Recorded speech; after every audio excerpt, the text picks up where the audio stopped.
हम कॉल के हैं सादिक, अगर जान भी जाती है वो अल्लाह कभी खिदमत अंग्रेज न करते। यह कथन है मौलाना हसरत मोहानी की। 15 अगस्त 1947 में भारत को ब्रिटिश राज से आजादी मिली थी। इस दिन न सिर्फ देश की आजादी की खुशी बल्कि देश के लिए अपनी जान देने वाले स्वतंत्रता सेनानियों के समर्पण और कुर्बानी को भी याद किया जाता है। देश को आजादी दिलाने वाले एक एक शख्स की भूमिका अहम है। इस मौके पर हम आज आपको आजादी के उस गुमनाम सिपाही की कहानी बताएंगे जिसने इनकलाब जिंदाबाद का नारा दिया था। इनकलाब जिंदाबाद वही नारा है जिसे भगत सिंह ने हमेशा के लिए अमर कर दिया। मौलाना हसरत मोहानी ने अपनी शायरी और साहित्य से लोगों में आजादी की अलख जगाई। उन्होंने विभिन्न आंदोलनों में अपना सक्रिय हिस्सा लिया और ब्रिटिश शासन के खिलाफ बखूबी लड़ाई लड़ी। मौलाना हसरत मोहानी का जन्म लखनऊ के उन्नाव जिले के मोहान कस्बे में 1 जनवरी 1875 को हुआ था। उनका असली नाम सैयद फजल उल हसन था। हसरत उनका तखल्लुस यानी शायरी या गजल के लिए उपयोग किया जाने वाला एक उपनाम था। मोहान में जन्म होने के कारण उनके नाम में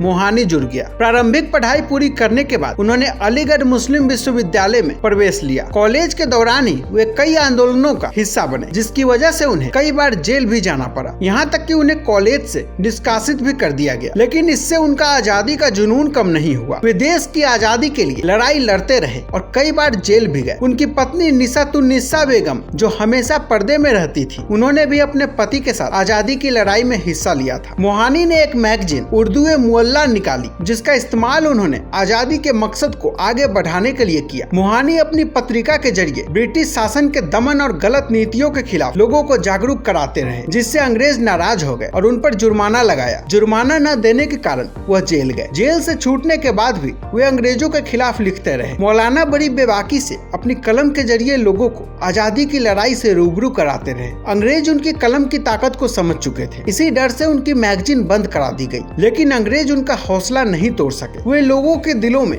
आजादी की मशाल जलाते रहे। मौलाना हसरत मोहानी जितने अच्छे स्तंभकार थे उतने ही अच्छे कवि भी थे। आज भी उनकी लिखी गजलें और शायरी बहुत लोकप्रिय है। मादर-ए वतन से बेपनाह मोहब्बत करने वाले मोहानी ने चुपके चुपके रात दिन आंसू बहाना याद है जैसी मशहूर गजल लिखी है। मौलाना का शायरी संग्रह कुलियत हसरत के नाम से प्रसिद्ध है। उन्होंने उर्दू गजल को एक नया मुकाम दिलाने में महत्वपूर्ण भूमिका निभाई। उनके काव्य में सामाजिक, राजनीतिक, न्यायिक और स्वाधीनता का भाव दिखाई देता है। वह भारतीय इतिहास के पहले व्यक्ति थे जिन्होंने पूर्ण स्वतंत्रता, आजादी एक कामिल की मांग की थी। हसरत मोहानी ने स्वदेशी आंदोलन में भी बढ़ चढ़ कर हिस्सा लिया, लोगों को इसके लिए जागरूक किया। उन्होंने स्वदेशी को बढ़ावा देने के लिए एक खद्दर भंडार खोला जिससे आत्मनिर्भरता को बढ़ावा मिले। 1946 में जब संविधान सभा का गठन हुआ तो मोहानी को भी शामिल किया गया। बाबा साहब अम्बेडकर के साथ मिलकर उन्होंने हिंदुस्तान को संवारने के लिए जो बल पड़ा वो किया। उन्होंने अपनी आखिरी सांस तक देश के लिए कुर्बान कर दी।